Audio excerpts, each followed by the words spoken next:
अब मान लो अगर अपन बात करें तो रियलिटी में जो हमने प्योरली कैपेसिटिव और प्योरली इंडक्टिव सर्किट पढ़े वो रियलिटी में होते थोड़ी हैं यार। जब भी कैपेसिटर होगा ना तो रजिस्टर होगा, और जब भी इंडक्टर होगा तब भी रजिस्टर होगा। तो रियल सर्किट प्योरली कैपेसिटिव और प्योरली इंडक्टिव नहीं है रियलिटी में। लाइफ में अगर रियलिटी की बात करें तो रियलिटी में कौन से सर्किट हैं? रियलिटी में सर्किट है आरसी और एलआर, मतलब जहां जहां सी है वहां वहां आर है, और जहां जहां इंडक्टर है वहां पे भी आर है। तो हमारे पास दो अलग टाइप की वैरायटी के सर्किट और है, आरसी एलआर, आरसी और एलआर, और फिर एलसी भी अपन पढ़ेंगे। ऑल्दो एलसी भी रियलिस्टिक नहीं है इसलिए उस पर बहुत चर्चा नहीं करूंगा, क्योंकि एलसी के साथ भी आर आएगा, ये आएगा। इसलिए जो दो और इंपॉर्टेंट सर्किट है वो है आरसी और एलआर। तो हम पढ़ते हैं आरसी सर्किट। कौन से सर्किट? RC circuit. देखो अब थोड़ा बहुत है ना वो एसएचएम में जो अपन ने पढ़ा था ना, कॉम्बिनेशन वॉम्बिनेशन, वो सब काम आएगा। आरसी सर्किट पे चर्चा करते हैं। ये आर, ये सी, ये आपकी सप्लाई खुपच, ये ऐसे, ये एक्सी, ये आर, ये एक्सी, ये आर, ओके। आर और एक्सी दोनों आ गए। अगर आप बहुत ध्यान से देखो तो मान लो कि सर्किट में ये आई बराबर I naught sine omega T है। अब पुरानी बातें याद दिलाऊं तो मैं आपसे बोलूं what is the potential difference across R, तो आप सिंपली लिख दोगे I not are sine omega T. मैं आपसे पूछूं what is the potential difference across L, so you will write, आपको पता है कि एल में कौन लीड करता है? पोटेंशियल की करंट। बताओ पोटेंशियल की करंट, पोटेंशियल, तो उसे लिखा जाएगा I naught into X C sine VC, sorry अपन कैपेसिटर पढ़ रहे हैं तो V R V C I naught X C. अब कैपेसिटर में अगर अपन बात करें तो कैपेसिटर में कौन लीड करता था? करंट ऐसे होता था और वोल्टेज पीछे होता था। तो I naught X C sine omega T minus pi by two. V R बराबर I not are sine omega T, VC बराबर I naught X C sine omega T minus pi by two. Clear है एकदम? Total अगर ई चाहिए, ई तो इन दोनों का summation है ये बेसिकली वी आर और वीसी का। अगर आप बहुत ध्यान से देखो तो वी आर और वीसी को जब आप जोड़ोगे ना, V net is what? V R plus VC. ध्यान दो तो आई नॉट तो कॉमन आ गया, तो क्या बचा? R sine omega T plus XC sine omega T minus pi by two. तुम्हें अगर ध्यान से देखो ना तो ये दो एसएचएम का कॉम्बिनेशन है ये। और याद करो एसएचएम के कॉम्बिनेशन को जोड़ने की एक शॉर्ट ट्रिक हुआ करती, देख A1 A2 हो गए, या इसे A1 ले लो और इसे A2 ले लो। ध्यान से देखो वो अच्छे से समझ में आ रहा है क्या कर रहा हूं मैं? ये क्या है? ये दो कॉम्बिनेशन ऑफ एसएचएम। याद है A1 sine omega T plus A2 sine omega T plus phi, तो उनके बीच में जो होता था उनको ऐसे जोड़ते थे, याद है? ये छोटा फेज है तो इसको पहले लेंगे, इसको बाद में। ध्यान देख, इधर आर, ध्यान देख लो अच्छे से, आई नॉट आर जोड़ने का तरीका, या आई नॉट आर या आई नॉट का बाहर ही रख लेते हैं यार, ये एक्सी, इन दोनों का रिजल्टेंट ये कितना आया? Under root XC square plus R square, ये एंगल अल्फा। ध्यान दे, डायरेक्ट तो कैसे लिखेंगे? I naught under root R square plus XC square into sine omega T minus alpha. तो नीचे आया ग्राफ, सही है क्या? सही कर रहा हूं क्या? एकदम बिल्कुल सही कर रहा हूं। देखो ये कहां से ले आए सर आप डायरेक्ट? अरे सब पढ़ा हुआ है अपन ने किसमें? SHM combination. देख शॉर्ट ट्रिक है, A1 sine omega T plus A2 sine omega T plus phi को जोड़ने का तरीका, under root of A1 square plus A2 square that is A net cos square alpha under root A1 square plus A2 square plus 2A1 cos phi होता है। तो यहाँ पे 90 degree है दोनों के बीच का एंगल, इसलिए अपन ने डायरेक्ट ऐसे लिख दिया under root XC square plus R square. ध्यान देखो इस ग्राफ को। असलियत में बताओ, एक बच्चे को जैसे ये दिखाई देता है ना ये सवाल, उसको डायग्राम बना लेना चाहिए, और जैसे वो डायग्राम बनाता है उसे इक्वेशन आ जानी चाहिए, है ना? अगर आप बहुत ध्यान से देखो तो ये आई नॉट है, ये देखो तो इसकी वैल्यू फिर इसकी मतलब इसकी जो अपने यूनिट है वो फिर से ओम है। इसे बोलते हैं जेड, जेड का मतलब इंपीडेंस। तो टर्मिनोलॉजी याद करनी पड़ेगी। इसे बोलते हैं impedance, under root of R square plus XC square, under root of R square plus XC square, this is known as impedance. क्या कहलाती है? इंपिडेंस।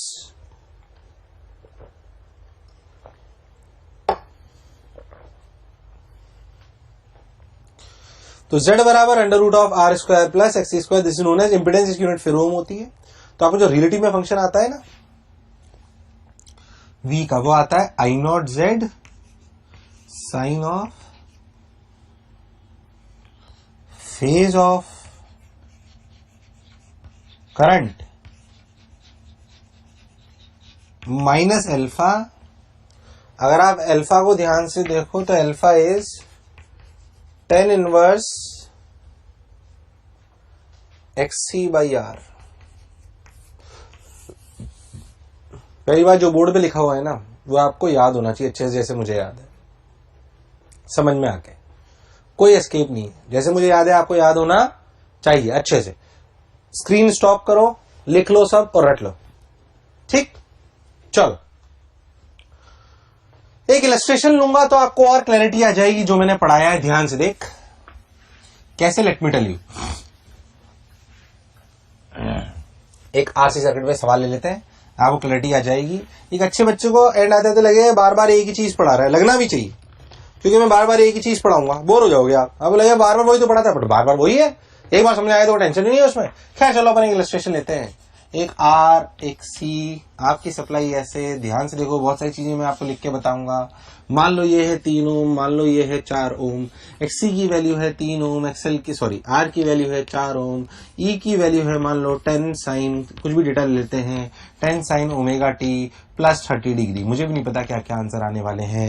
मैं आपसे बहुत सारे सवाल इसमें पूछ लेता हूं कि बताओ आपकी ERMS की वैल्यू क्या होगी, बताओ आपकी Z की वैल्यू क्या होगी, बताओ आपकी I0 की वैल्यू क्या होगी, बताओ आपकी RMS की वैल्यू क्या होगी, बताओ आपका I as a function of time t क्या होगा। ये सब मान लो मैं आपसे पूछ लूं। Z अभी अभी अपन ने निकालना सीखा।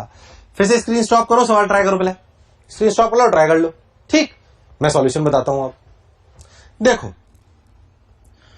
इधर अपन ने देखा तो एक्सी लिखा, एक्सी कितना 3 ओम, आर कितना 4 ओम, रिजल्टेंट कितना 5 ओम। ओ भैया बहुत बढ़िया, 5 ओम, कितना 5 ओम। हम जानते हैं जिधर रजिस्टर है उधर करंट होता है, तो बेसिकली करंट और ये वोल्टेज और ये आपका एंगल अल्फा, ठीक। तो ध्यान देखो, तो ये 3 ये 4, तो एंगल कितना हुआ, और ये 5 है, तो 5 अपना क्या हो गया Z, तो Z तो अपना 5 आ गया भाई, बहुत बढ़िया, ठीक। ERMS की वैल्यू होती है 10/√2, ठीक ठीक। चलो अब यहाँ पे Z की वैल्यू देखते हैं। अच्छा I0 के लिए कितनी देखना भाई, E0/Z कितनी होती है, E0/Z, तो 10/5 कितना हुआ 2 ओम, ये भी सॉरी 2 एम्पियर, ये भी ठीक है। IRMS के लिए कितनी हो गई 2/√2, ये भी क्लियर हो गया। चलो भाई I के लिए अगर अपन बात करें तो देखते हैं पहले, ये वोल्टेज, ये I, ये V, ध्यान देखो तो अल्फा की वैल्यू कितनी 5 cos, ये 53 हुआ। बोलो क्लियर। यानी कि अगर आप बहुत ध्यान से देखो तो वोल्टेज से करंट, करंट आगे है वोल्टेज से कितना 53 डिग्री। हमें क्या गिवन है E, तो यानी कि E का मतलब पोटेंशियल गिवन है, तो पोटेंशियल करंट कितना आगे 53 डिग्री। ओके, तो लिखा जाएगा I बराबर I0, I0 के लिए कितनी 2 sine omega T plus 30 degree phase of I। ये किसका फेज है, किसका फेज है, ये V का। V से करंट 53 डिग्री ज्यादा है, तो 53। ये अच्छा पार्ट बोला है, नहीं है पक्का। मैं तो कह रहा हूं इसमें एक और टफ चीज बता देता हूं, हालांकि इसका कोई लॉजिक नहीं होता खास। देख कोई पूछ ले potential across register, potential across register होता क्या है, I0R यानी कि 8, फेज किसके बराबर होता है, करंट के बराबर, यानी कि साइन ओमेगा टी प्लस 83। कोई पूछ ले पोटेंशियल अक्रॉस कैपेसिटर, यानी कि I0 XL, I0 के लिए 2 यानी कि 6 साइन, याद कर करंट से, किससे, करंट से वोल्टेज 90 डिग्री पीछे होता है, यानी कि ओमेगा टी प्लस 83 -90। पूरी पीएचडी है आरसी सर्किट में, ढंग से, तबीयत से एकदम, इसलिए ढंग से समझ लो इसको। टिपिकल फॉर्मेट है बिल्कुल ऐसा कैसा किसमें आएगा, एलआर में, आगे आने वाले सभी सवालों में। तो वीसी लिख दिया 6 sin omega T plus 83 degree minus 90। Clarity एकदम। चलो उतार लो, स्क्रीन स्टॉप करो, उतार लो। ओके, नेक्स्ट लिखें एलआर सर्किट। कौन सा सर्किट? LR circuit. नेक्स्ट लिखें एलआर सर्किट। देखो फिर से कहानी वैसी आने वाली है। एलआर सर्किट, एलआर सर्किट, ठीक भाई। एलआर सर्किट में क्या, वही सिंपल सी बात, R L XL are, supply वही ई। मान लेते करंट आ रहा है आई बराबर I naught sine omega T, पुराना रिपीट टेलीकास्ट है। तो देखो पोटेंशियल अक्रॉस रेजिस्टर क्या होगा, आई नॉट आर साइन ओमेगा टी, जबकि पोटेंशियल अक्रॉस कैपेसिटर के इंडक्टर क्या होगा, आई naught XL sine omega T plus pi by two. क्या नेट के लिए दोनों को जोड़ना पड़ेगा? दोनों को अगर जोड़ना पड़ेगा तो लिखा जाएगा I not are sine omega T plus XL sine omega T plus pi by two. ध्यान से देखो तो ये फिर से दो एसएचएम का समेशन है। समेशन करने का मतलब आर इधर है, एक्सएल इधर है, दोनों का रिजल्टेंट जो कहलाएगा वो फिर से जेड कहलाएगा, और वो कहलाएगा under root R square plus XL square. Unit फिर से उसकी ओम होगी। ये एंगल अल्फा कहलाएगा। ध्यान से देखो तो कहलाया जाएगा under root of R square plus XL square into sine phase of current, phase of current plus alpha. फिर से वही बात, पोटेंशियल लीड करता है किसमें, इंडक्टर में, और कैपेसिटर में कौन लीड करता है, करंट। कौन करता है, करंट। तो I naught under root of R square plus X square into sine phase of current plus alpha. ध्यान से देखो तो टेन अल्फा की वैल्यू एक्सएल बाई आर कितनी है, एक्सएल बाई आर। बहुत बढ़िया, टेन अल्फा की value I XL by R. बहुत सुंदर, बहुत मजा आया बाबा। देख इधर ध्यान से, I naught under root of R square plus XL X square sine phase of current plus alpha. वही पुरानी कहानी सब। डायरेक्ट डायग्राम देख के सब कहानी करनी चाहिए, ग्राफ बनाना चाहिए, और पता पड़ गया भाई साहब। इधर करंट, इधर वोल्टेज, एंगल कितना, अल्फा। इंपिडेंस अपन जानते हैं, कई किताबों में 1/z को एडमिटेंस भी बोलते हैं। टर्मिनोलॉजी को इसके लिए परेशान होने की खास जरूरत नहीं। ऐसे बिल्कुल ऐसा ऐसा सवाल कराया जाएगा, वही जैसे आरसी पे कराया गया था। एक कर लेते हैं, कॉन्फिडेंस आ जाएगा। स्क्रीन स्टॉप करो और लिख लो, मतलब उतार लो। चलो ओके, आगे बढ़ते हैं। इधर देख, नेक्स्ट इज व्हाट। इसी पे एक इलस्ट्रेशन, फिर इस पे और थोड़ी एक आध बात बताऊंगा। देखो ध्यान से, कैसे सुने। अगर हम बहुत ध्यान से देखें तो सोच कि भाई, अगर हम बहुत ध्यान से देखें तो सोच कि भाई वही आर और एल वाला सवाल जल्दी से कर देते हैं। 4 ओम, 3 ओम, एक्सएल, ये सप्लाई ऐसे। मान लो कि ई की value 20 sine omega T plus 60 degree. ठीक, तो आपसे क्या क्या पूछा गया है मैं आपको बता देता हूं। आपसे पूछा गया I naught Z I as a function of time T, 3 major. बाकी I R M S, E R M S, E naught, ये सब तो दिखाई दे रहे हैं, उसमें कौन सी ऐसी खास बात है। ठीक, ये 3 चीज बतानी है। स्क्रीन स्टॉप करो और सवाल करो, स्क्रीन स्टॉप करो और सवाल करो। चलो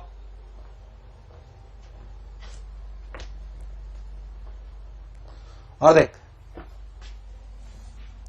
सबसे पहले ग्राफ बनाना है। हम सब लोग जानते हैं आर तो इधर ही बनाया जाता है। आर की वैल्यू कितनी है, 4, ये कितनी है, 3, तो रिजल्ट कितना है, 5, जेड कितना हो गया, 5। बहुत बढ़िया। ये एंगल कितना, 37 डिग्री। जेड की वैल्यू 5 आ गई। सबने बोला ठीक, मैंने ही बोला ठीक, जेड की वैल्यू 5 आ गई। आई नॉट की वैल्यू क्या होती है, आई नॉट की वैल्यू होती है ई नॉट बाई आर, यानी कि कितना 20/5, यानी की वैल्यू हो गई 4। आई टी की वैल्यू कितनी होती है, I naught sine omega T, यानी कि करंट पीछे होता है कि आगे होता है भाई, करंट पीछे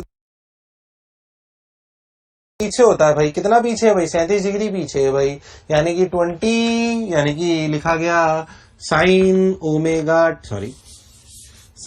omega T plus 60 minus 37 degree, खत्म। वोल्टेज से 37 डिग्री पीछे है ना, वोल्टेज से 37 डिग्री पीछे, और आई नॉट की वैल्यू कितनी है भाई, आई नॉट की value 4, so this is the answer, this is the answer. Clear, एकदम पक्का, सोच लो, चल उतार लो, रब करो और आगे बढ़ते हैं। चलो नेक्स्ट एक और क्वेश्चन, इस पे अगर अपन बात करी जाए तो कैसे आते हैं, मैं आपको सिंपल सी कहानी बताता हूं, देखो ध्यान से। आपको बोला जाए, आपको एक सवाल लिखा था, लिखें, if we apply 10 volt DC supply, if we apply 10 volt DC supply to a LR circuit, then we will get 3 ampere current, या 5 ampere current, 3 नहीं 5. If we apply 10 volt DC supply to a LR circuit, then we will get 5 ampere current. कितना ampere, 5 ampere current. Now if we apply 10 volt AC supply to the same LR circuit, now if we apply 10 volt AC supply to the same LR circuit, then we will get 3 ampere current. Then we will get 3 ampere current. Find out the inductance of the inductor. Find out the inductance of the inductor. Clear? पक्का? Screen stop करो और सोचो सवाल, है ना, फिर मैं आपको बताता हूं। देखो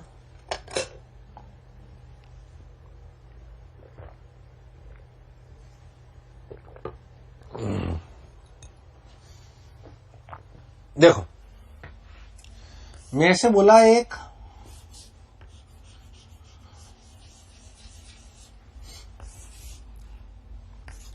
डीसी सप्लाई लगाई 10 वोल्ट की, तो after long time you will get what,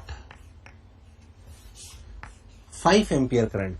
याद करो तो आफ्टर लॉन्ग टाइम इंडक्टर का कोई रोल नहीं रहता, मतलब 10/R की वैल्यू 5 है, मतलब R की वैल्यू 2 ओम है, ठीक। फिर बोला कि एसी सप्लाई लगाई कितनी, ये 2 ओम पता पड़ गया, 10 वोल्ट, मतलब ये आरएमएस वैल्यू है। कौन सी वैल्यू है, आरएमएस। तो करंट आया 3 एम्पियर। फिर से करंट अगर से वैसे बोलो 3 एम्पियर, इसका मतलब आरएमएस वैल्यू। जब इसे बोला जाए ना N AC current of 3 ampere, it means वो पीक आरएमएस की कुछ और, दैट इज पीक की आरएमएस। ये सब आरएमएस वैल्यूज है। कौन सी वैल्यूज है, आरएमएस। तो 3 एम्पियर, यानी कि I RMS equals to E RMS by Z. Z is what, under root R square plus XL square. I RMS के लिए कितनी 3, ई आरएमएस के लिए कितनी 10, आर के लिए कितनी 2, तो 2 स्क्वायर प्लस ओमेगा एल का होल स्क्वायर। बोलो यहां से क्या निकल जाएगा, एल। क्या निकल जाएगा, L. Basically this is a practical method to calculate inductance of the circuit. ये एक बेसिक प्रैक्टिकल तरीका है लैब में इंडक्टेंस निकालने का। क्या निकालने का, इंडक्टेंस निकालने का प्रैक्टिकल मेथड है। This is a practical method to calculate inductance. क्या को सवाल एकदम क्लियर है, क्या को सवाल समझ आया है, चल उतार लो, स्क्रीन स्टॉप करो, उतार लो और सुन। इसकी एक और अच्छी एप्लीकेशन है, सिंपल सी, जो है चॉक कॉइल। सुना है क्या, चॉक कॉइल। ध्यान देख क्या है वो।